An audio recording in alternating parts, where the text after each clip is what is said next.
Welcome into the live, everybody. Thank you all so much for coming. All right, this is Trev from Trevessa. And today, guys, we are going to continue with the reading of Grace Under Fire, a book written by the lovely Julie Garwood. We are going to be reading the last two chapters, actually. We have been reading this book now for the last month. Wait, for the last 2 months, I believe. Why does it keep spinning? We have been reading this book for the last 2 months. And those of you who have been following the story, we know the story has taken some twists and turns, that's taken us up and down and around and through the emotions of happiness and sadness and suspense and romance. It has taken us throughout all those emotions that are the hallmarks of a good book. And, and this book is no different. Now, yesterday we read, and the last few chapters we read about Isabel and Michael having left Scotland, returning to Boston, and Isabel is planning to go back to South Carolina.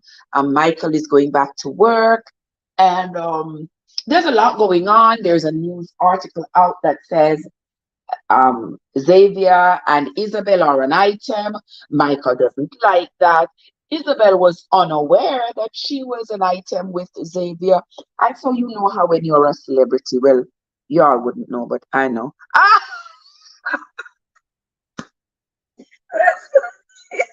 that's funny. I'm just crazy like that. But anyway, people who are celebrities, sometimes news articles come out about them of which they have absolutely no clue. A lot of it is made up stories, and people gravitate towards it, and people believe it, and and oftentimes, if it's something negative, people also start judging them based on the falsified reports. And so here it is. Isabel is experiencing that as well with a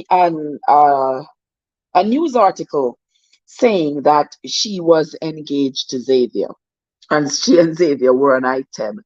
They weren't even an item. So we're going to read the last few chapters of the book, chapters 41 and 42, and let's see what happens between Isabel and Michael at this moment. All right, so come along with me, guys. Let's finish reading this book so we can get on to another book. Okay, chapter 41 of Grace Under Fire. Friday morning, Isabel met with her attorney, Jason, to discuss her contract, then spent the afternoon being pampered at the spa. She was massaged, plucked and waxed, and slaughtered with wonderful scented lotion. She got a pedicure and a manicure, and while her nails were drying, her hair was washed and dried. When the stylist was finished, her hair fell in soft curls just below her shoulders. It all was completely indulgent, but after the last few depressing weeks, she was ready for a makeover and a brand new outlook on life. She paid for all the treatments then and there, so it wouldn't go on the hotel charge and disappear. Reagan had already been so generous. Isabel didn't want to take advantage. Isabel was still in her robe when Damon called. "We might have a problem," he said. "Oh. Did Mia say no?" Damon laughed. "She said yes." "Then what's the problem?" "I didn't tell Mia you were coming until a couple of hours ago. I wanted it to be a surprise," he explained. "Okay," she said, wondering why he was dragging this out. "Get to the problem already," she said. "Mia has four younger sisters. Bridget, the youngest, heard us talking. Mia grabbed her and made her promise not to tell anyone, so the guests attending the party will be surprised. Bridget promised, but she told one friend, then another, and another, and another. You get where this is going? Oh my God, yes!" It didn't stop there. Bridget wanting to be the first with such big news. Why is it big news, though? Isabel wanted to know. Bridget might have implied that EXO was going to stop by. He's in Europe. His fans know that. Oh, I know. He agreed. But as I was explaining, Bridget wanted to be the first with big news, so she posted it. Where? Everywhere. The picture of overzealous fans crushing her in an attempt to get close to Xavier came to mind, and she shuddered. She had seen firsthand how wild and uncontrolled fans could be. They had wanted Xavier. Now, apparently, they wanted her and Xavier. Jordan, what's up? How are you doing, Jordan? Good to see you. Good to see you. Welcome, welcome, welcome. Hold on there, Jordan, because I don't think I gave you so much forward today. Let me see what's going on your channel while we are here, Jordan. Let's see what's going on your channel. Jordan.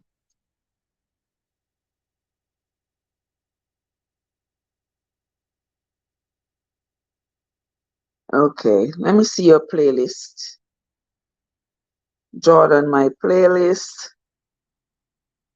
All right, Jordan, let me run your playlist. All right, Jordan, there you go. All right, there you go, my love.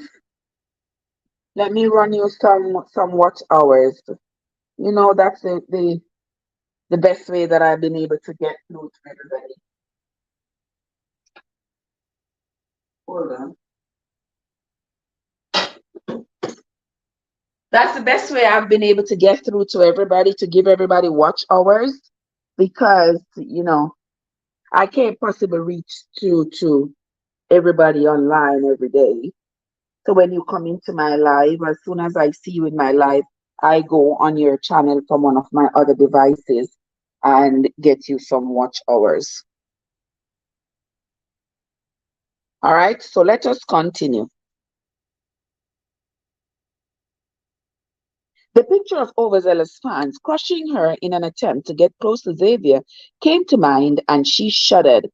She had seen firsthand how wild and uncontrolled fans could get. They had wanted Xavier. Now, apparently, they wanted her and Xavier. There's more. You are kidding. Excuse me. Bridget promised she would find out if you were going to ask Xavier to marry you. Then she wanted, then she planned to post the answer. Isabel laughed. Xavier's fans were obviously getting worked up because of what he had said in the interview. The next time she saw him, she just might put a gag in his mouth.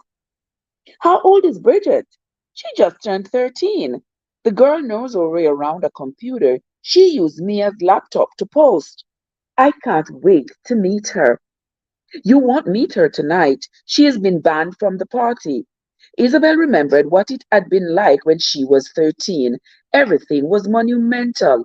Damien let her come to Damien let her come to the party. But she posted, I'd like to meet her. Let her come. It's not a big deal. I'll see you soon. Knowing Damon as well as she did, tonight would be an elegant black tie affair. Damon came from a very wealthy family, and they dressed up for every occasion. Isabel decided to wear the black dress. She called the concierge, followed her instructions, and took the service elevator to the garage. The driver Reagan had hired was waiting for her.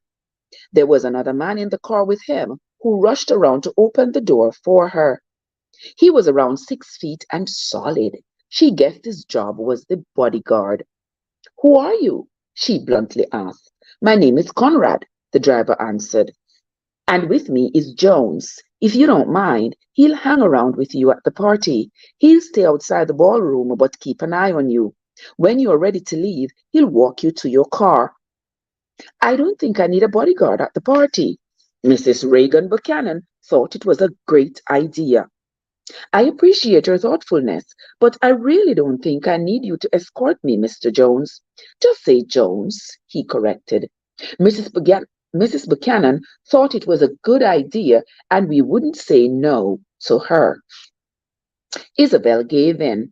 They were following orders and weren't going to budge. She wasn't going to make their job any more difficult. Thank you for your assistance, then, she conceded. Guests at the party were going to think that Jones was her date. He was young enough.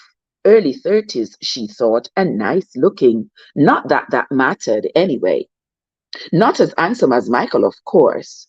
The second that thought popped into her head, she got angry. She reminded herself that she wasn't going to think about him tonight. The Sienna Hotel was 20 minutes away from the Hamilton. The ballrooms were on the lower level, and Conrad pulled the car around to the lower entrance.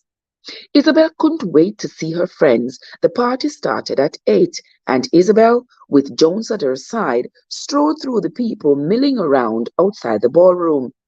She didn't think anyone noticed her until some young girls rushed over to her with notepads and pens and cell phones.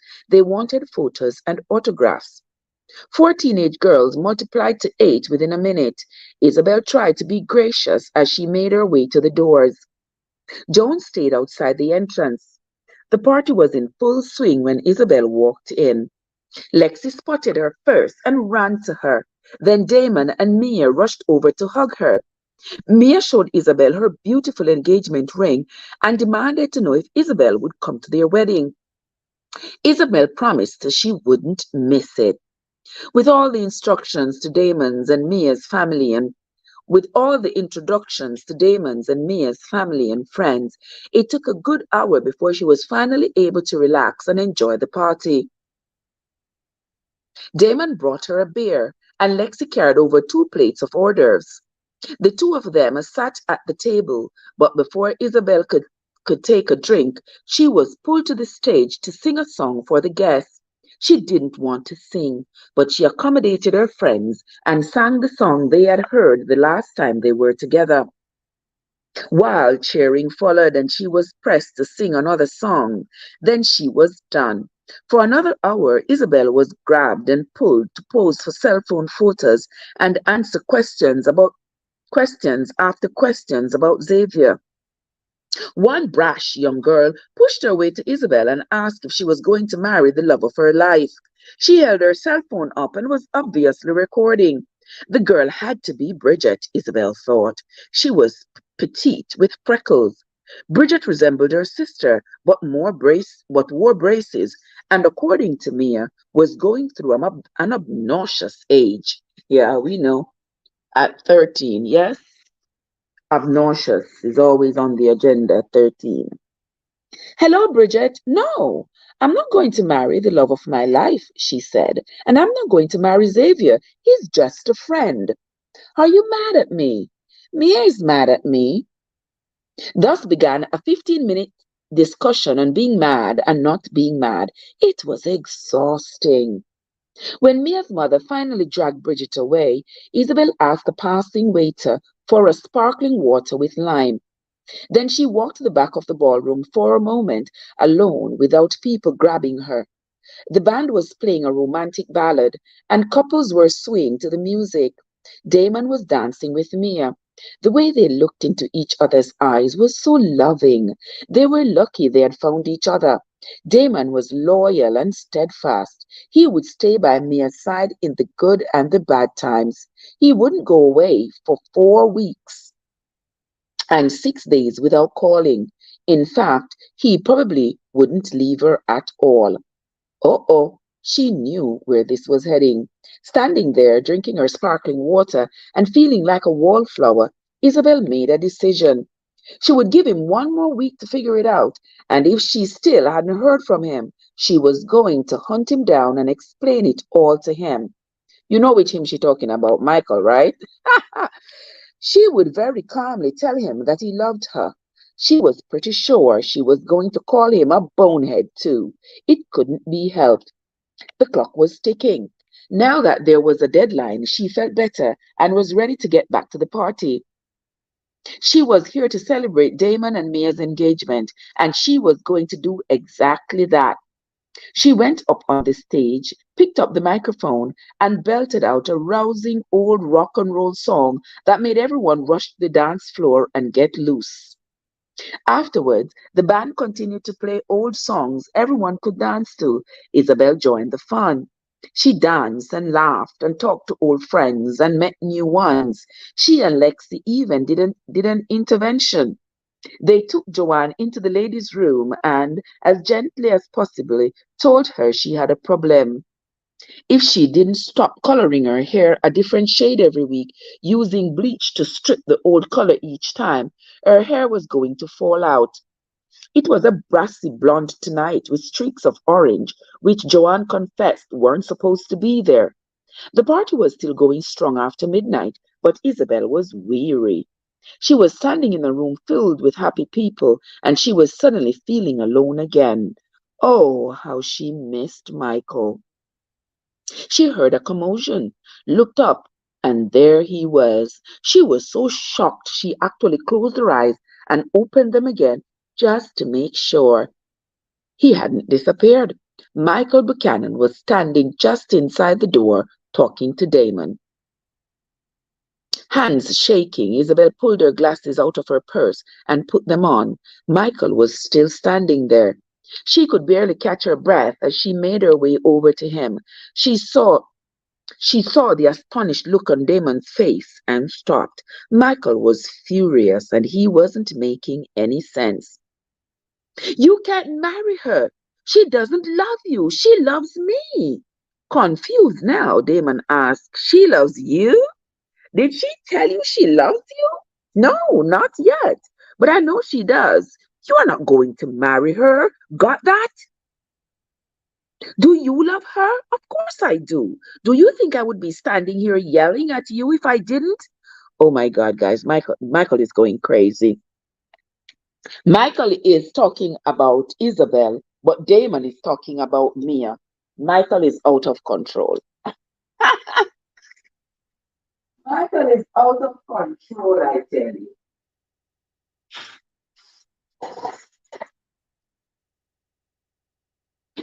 OMG. Let's continue. Michael, what are you talking about? Isabel asked. Michael looked relieved to see her. He almost smiled, but then remembered that he was angry. No doubt about it. Isabel had made him crazy. For the love of God, Isabel, what were you thinking? He tilted his head towards Damon. This guy says he's going to propose, and you drop everything and fly out here so he can ask you? He can't even come to you and keep your damn phone turned on. Oh my God. What? Isabel began. She was so discombobulated, she didn't know what to say. Michael glared at her. You belong with me. He was going to add, and I belong with you. But Damon demanded his attention. Listen here, listen here, listen here. I don't know what your problem is. Michael resisted the urge to grab Damon by the neck. I told you what my problem is. You are not going to marry her. Do you understand me? Isabel moved to stand in front of Michael, and he immediately put his arms around her. His whole body relaxed. He had her now, and he wasn't going to let go. Damon, he thinks you proposed to me, Isabel explained. Mia chose that moment to join in. Is everything all right? Damon, your face is red. It is too warm in here. What a tragedy. Oh my God, Michael is ruining the people's engagement. What's wrong with him? Oh my God, you know in Jamaica they always say deaf ears Goliath trouble. And that is so true. Whenever you say something, somebody think they hear what you say, but you don't really hear what you say. They run with the story. They always run with a false narrative. Well, this is Michael. Michael, all he heard was that Isabel was flying out and Isabel was flying out to California and he heard engagement. And he heard Damon. That's all he heard. He didn't hear the rest of the story. And here he is acting like a fool. Oh my gosh. Damon shook his head and then laughed. Mia moved into his arms. Let me make the introductions, Isabel said. Mia and Damon. I'd like you to meet the usually intelligent Michael Buchanan. Michael, these are my friends Damon and Mia. Damon asked Mia to marry him, and she said yes. Michael let out a long sigh before he spoke again. Yeah, I got that. He kept his left arm around Isabel, but put his right hand out to shake Damon's hand. I guess I owe you an apology, he said. You guess? Isabel whispered. Michael wasn't used to apologizing, and it was difficult for him, but he managed a sincere one. His behavior had been appalling. It was unlike him to turn into a hothead. When Damon had told him that Dame when Dylan had told him that Damon was going to propose, Michael instantly remembered the look on Damon's face in that video when he was watching Isabel sing. He had looked entranced. Now Michael realized pretty much every man who watched her perform wore a similar expression. He also thought that as soon as he had time, he was going to Damon. His brother had deliberately left out an important bit of information. Damon's, Damon's gaze bounced back and forth between Michael and Isabel. Michael, did you tell me that Isabel loves you? Yes. And did you also tell me that you love her? Yes, I did. Damon laughed. The look on Isabel's face was priceless. Isabel was immediately angry and ecstatic at the same time. It was going to take an auditorium full of therapists to figure this one out. She pushed Michael's arms away, but then he took her he took hold of her hand and wouldn't let go.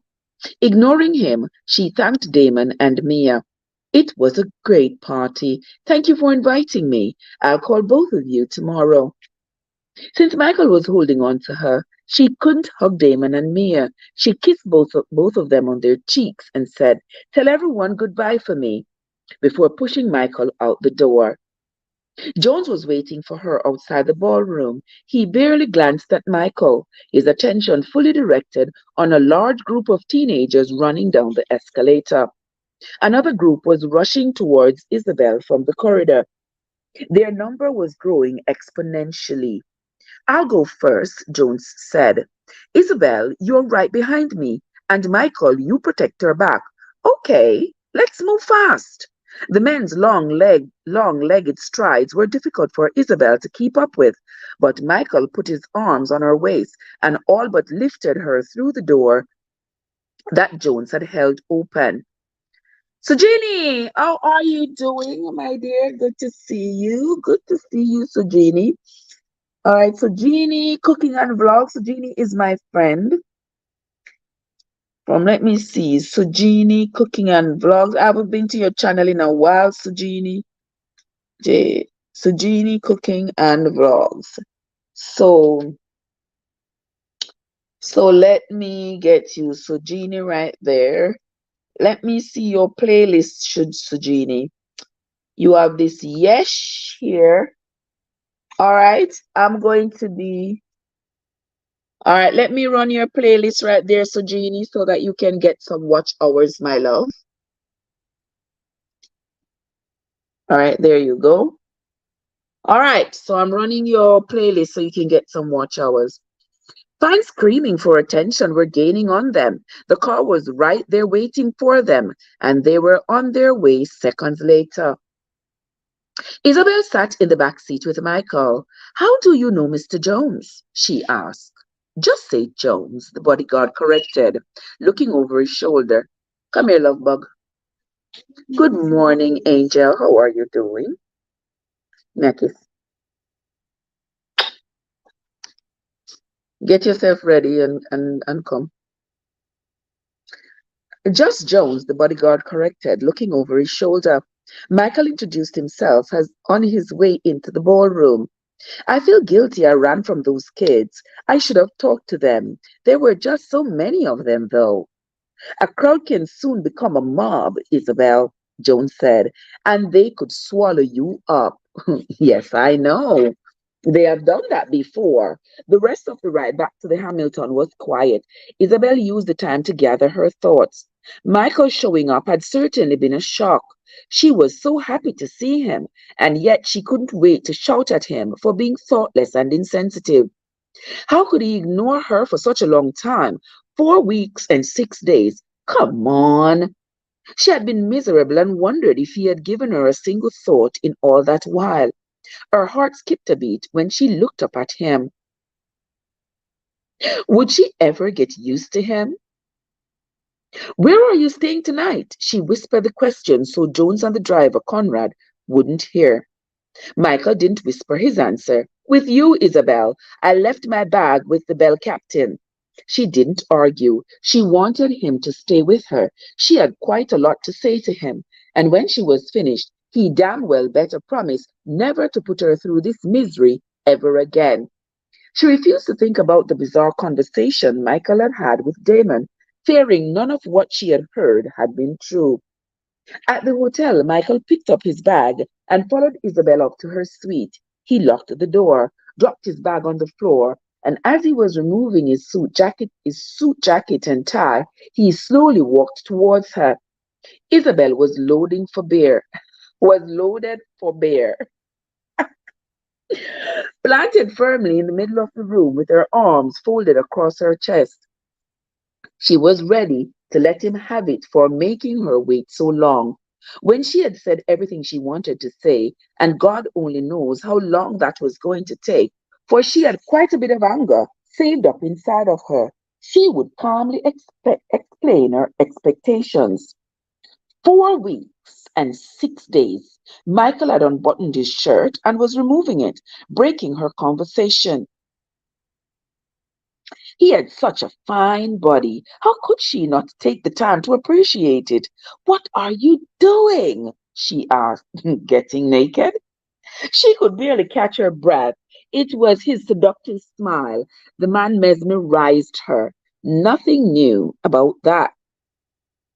She mentally shook herself. Oh no! You're going to listen to me. 4 weeks and she began again. I love you, Isabel. He didn't fight fair, she decided, a scant second before his mouth covered hers. Holding her holding her tight against him, he said again, I love you, even when you make me nuts. He pulled back, put his hands on her shoulders, and stared into her eyes. Tell me you love me, he demanded. I know you do, but I need to hear you say it. She didn't make him wait. I love you, Michael. I love you. Neither could neither could say who reached the bed first. It had been such a long time since they had been together. Their love making was uninhibited and magnificent. Michael wanted to take her with him to shower, and after a couple of kisses, she was more than willing. By the time the last of the soapy lather had swirled down the drain, there wasn't a spot on his body she hadn't kissed or caressed, and he was even more thorough with her. Later, Michael entered the bedroom with only a towel wrapped around his waist. Isabel was already in bed, and he smiled when he saw her in glasses. I noticed you wearing them at the party. You looked so damn hot. She removed her glasses, and now, dropping the towel on the floor and sliding under the sheet, he grinned, still damn hot. She was about to roll into his arms when he said, Why didn't you call me? Suddenly wide awake, she bolted upright. Why didn't I? Why didn't I? You were supposed to call me. Why didn't you? Michael sat up in bed and leaned back against the padded headboard. I was helping out a friend with a legal matter. It was a real mess, he said.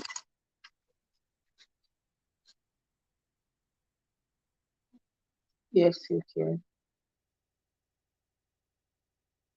Give me a second, though. I gotta finish reading this.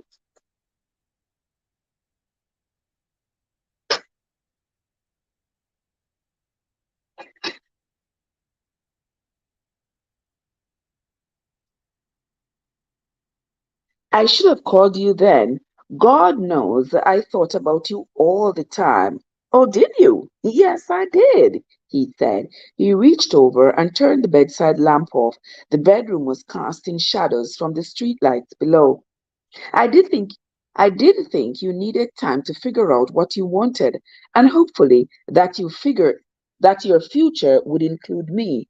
But then I realized it didn't matter. because I was never going to let you go. Oh. She laid her head on his shoulder. I didn't need any time to know that I loved you. I wanted to tell you how I felt in person, not over the phone.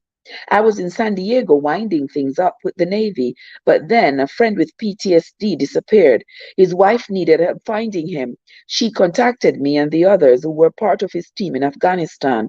Fortunately, we found him before he did anything too crazy. He's in the hospital now, getting the help he needs. Are you having second thoughts about leaving the SEALs? No, I think with my law degree and my training, I can do more in the FBI. He started talking about what he hoped to accomplish and the path he had taken that led him to this decision. For over an hour, he opened up and told her about his successes and failures and his future goals. He never mentioned the SEALs or talked about his time with them, and she knew not to ask. It was almost 3 in the morning by the time he finished expressing all he wanted to do with his life and what was in his heart. She came first, he told her, always. Then it was her turn. He asked her what she planned to do about Xavier. Are you going to tour with him? He felt her shiver. So that's a no? I'll tell him I'll do one concert with him this year and I'll record a few songs with him, but that's all. I'll continue to write songs because that's what I love to do, and Xavier will have first choice to buy or pass on every song. You like Xavier, don't you? Yes, I do, he said. He yawned as he added, but I'm going to have a little talk with him. What about? I'm going to explain that if he ever kisses you again, the way he did on stage, I'm going to put my fist right through his face. Oh, you wouldn't. Yes, I would. He kissed her bare shoulder, then her neck, then her earlobe, and whispered, I want to marry you, Isabel. Oh, I can't believe it. I can't believe it. So the two brothers are going to be married to the two sisters. Oh! When she didn't immediately agree, he nudged her. Marry me, he insisted. You do want to marry me, don't you? The worry she heard in his voice surprised her. This is not the proposal story I want to tell our children. What's wrong with this proposal? Children, your father and I were.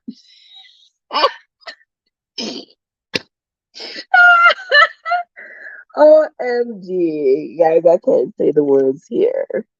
NAKEDINBD. He laughed. Okay, I'll propose when we are dressed and I have a ring. But know this, you are going to marry me. I love you, Isabel, and I want to spend the rest of my life with you. She fell asleep smiling. Bonehead loved her. OMG, that is so funny. Chapter 42. This is the last chapter of the book, my friends. Chapter 42. Michael officially proposed to Isabel on Nathan's Bay. Their proposal was perfect. The one Isabel wouldn't be embarrassed to tell, should the subject ever come up. Michael had gotten past the little incident that occurred on their way home from their appointment with Father O'Dowell at St. Michael's Church to lock in a wedding date. Isabel had insisted on giving her Isabel had insisted he give her another chance to prove she was actually a good driver. She wore glasses now and assured him her vision was perfect. Michael decided to accommodate her.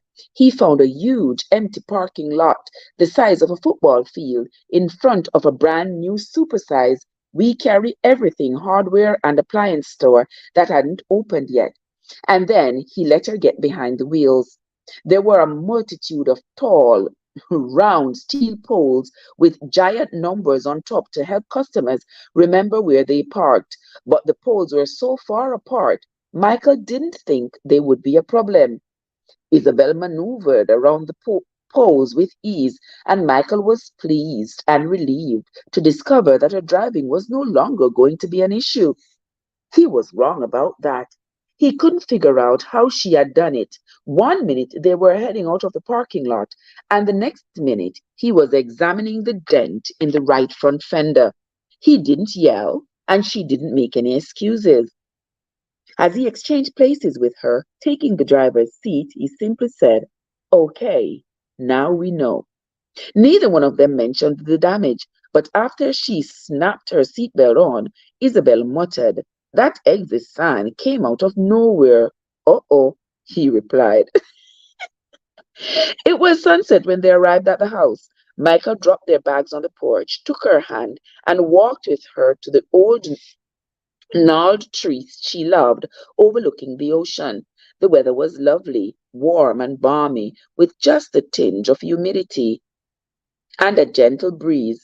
There was a golden blaze of color filling the sky as the sun slowly eased away from the night for the night. After he slipped the emerald cut diamond ring on her finger, he kissed her passionately and told her how much he loved her. The family was happy about the news of their engagement, but no one was surprised. Apparently, they all knew that Michael and Isabel belonged together. 2 weeks later, Jordan and Reagan hosted an engagement party for the couple. Isabel didn't want them to go to any trouble, but they insisted it wasn't going to be anything fancy. "We're keeping it small," Jordan promised. "Only the family and a few close friends will be invited. There will be food and beverages, and maybe a couple of tables with linen tablecloths and candles sprinkled around the lawn. People will want to sit, after all," Reagan explained. "Don't you agree, Laurent?" "Absolutely," she said. Jordan and Isabel were on a conference call with Reagan, who was in her office in Chicago, and Laurent, who was at her home in Boston. "Have I left anything out?" Reagan asked. And before anyone could answer, she remembered, "Oh, and a little music. And maybe a make-do dance floor so couples can dance to the band." "Band?" Isabel asked. "What band? It's supposed to be a casual party." "It's just a small band," Jordan explained. "You know how Reagan is. She's quite the organizer, and she's planning all of this from Chicago. She's so impressive and amazing, isn't she?" "Yes, she is, but—" "She wanted to throw the party at the Hamilton, but Judge Buchanan wouldn't hear of it. He said it was safer for you on the island, so crazy fans would leave you alone." "There's going to be a buffet," Jordan interjected. "Nothing fancy. By the way, Isabel, you should probably get a bit dressed up for the photographer. Maybe wear one of your new outfits." "Photographer? This doesn't sound like a small get together to me," Isabel protested. You're going to a lot of work. The food is being catered, so we won't have to lift a finger. It's going to be so much fun," Laurent said. "I love a good party." Isabel stopped trying to squelch their enthusiasm. They were they were hell bent on throwing Michael and her a party, and she wasn't going to object any longer. Though she couldn't understand why they wanted to go to all this trouble for what they were calling a little get together with family and a few close friends. As it turned out, there was quite a crowd, around 60, the last count. When she and Michael walked outside, Isabel was astounded by the number of guests. This was considered a small get together. "I didn't realize it. I should have invited Damon and me and Lexi and Joanne and Terry." "Who is Terry?" Michael asked. "The nurse at the hospital who took such good care of Detective Walsh." "Oh, I should have invited him too, and his lovely daughter Kathleen. She and I became good friends." "Everyone you meet becomes your friend." He was smiling, so she knew he wasn't criticizing her. Throughout the evening, Michael never let Isabel out of his sight. His brothers noticed, of course, and took great delight in ribbing him. Michael didn't mind the raising, but he didn't like that he and Isabel kept being pulled apart by friends. Isabel was heading to the porch when a valet rushed to her with two strangers following behind. "Miss McKenna, this man says he's a business associate, but he doesn't have an invitation. He insists he's only take a minute or two of your time." "It's all right," she said. She didn't recognize either of the two men.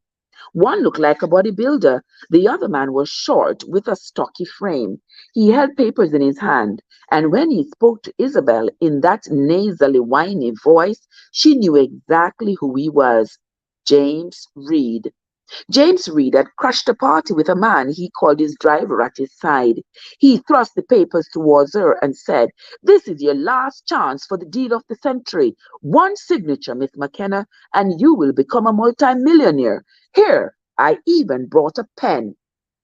She dodged the pen he was waving in her face. She was having difficulty believing he had come all this way to give her one last sales pitch. The man didn't understand what the word no meant. "Is there some place quiet where we could talk?" "I'll only take you away from your party for a few minutes," he promised.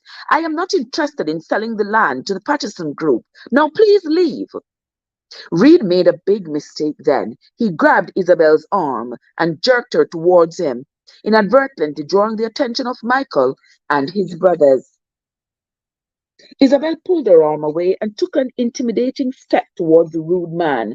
"Mr. Reed, I don't know if you have been in a cave the last few weeks and aren't aware of what's happening with Glenn McKenna, or you think you can play ignorant and act like you have done nothing wrong. But either way, if I were you, I'd forget about Glenn McKenna and be more interested in staying out of prison. I promised Patterson Group I would get you to sign." Wait. What? Why would I worry about going to prison? What are you talking about? "Apparently, you and a few of your friends discussed getting rid of me.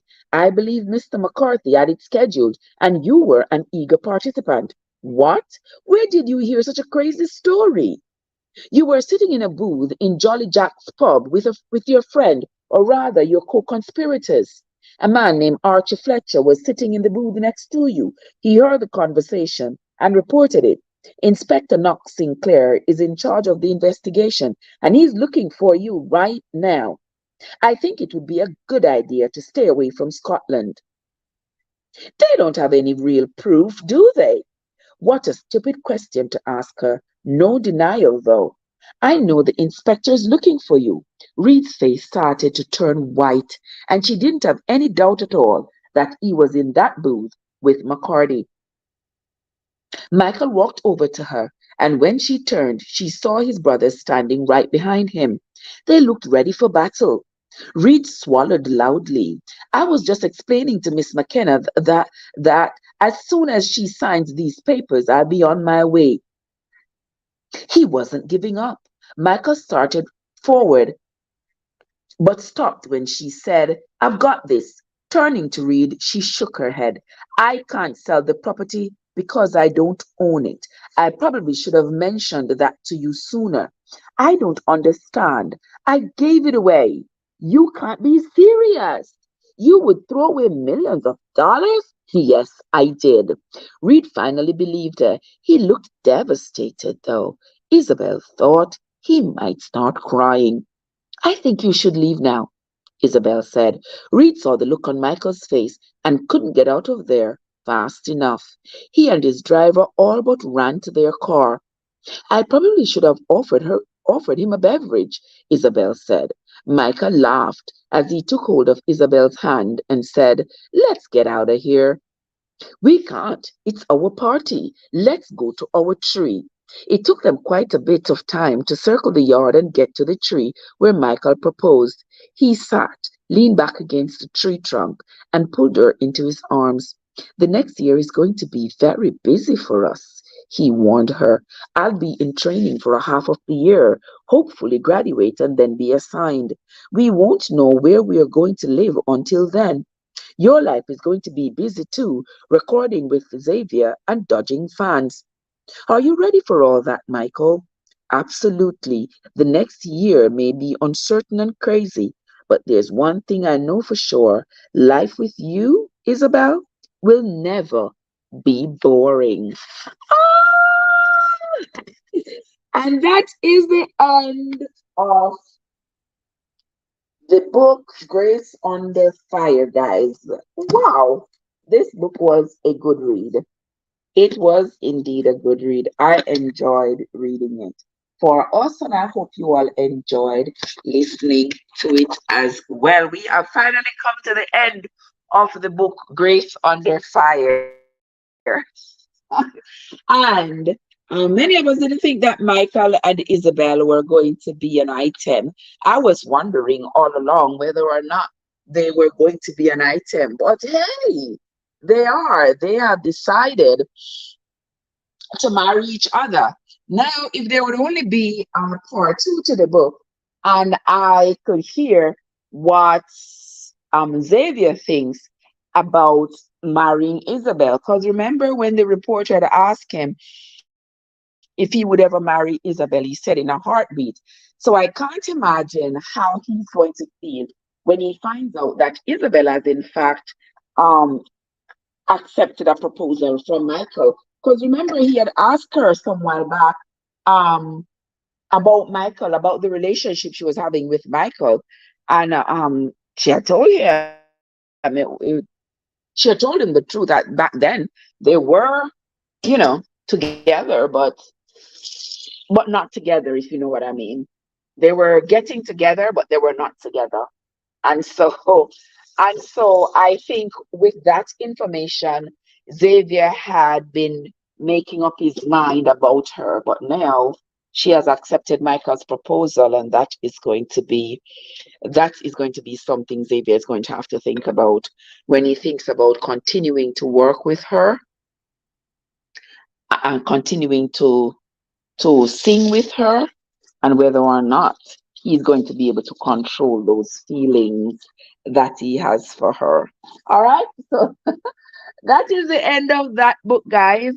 Um, Tomorrow or so we will start the reading of another book. Not sure which one just yet, but we're going to take a little switch and see if we get like a motivational book, some a book about personal development, you know,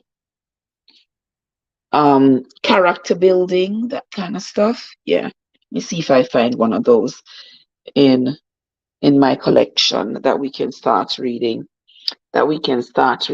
tomorrow. All right. And that is going to be it from me for now, my friends. When we come back later, it will be something different, something new. Until, until next time, my friends, this is Joy from Trebescent, where your journey where your journey matters. Now, guys, I hope you all have yourselves a great, great, great day.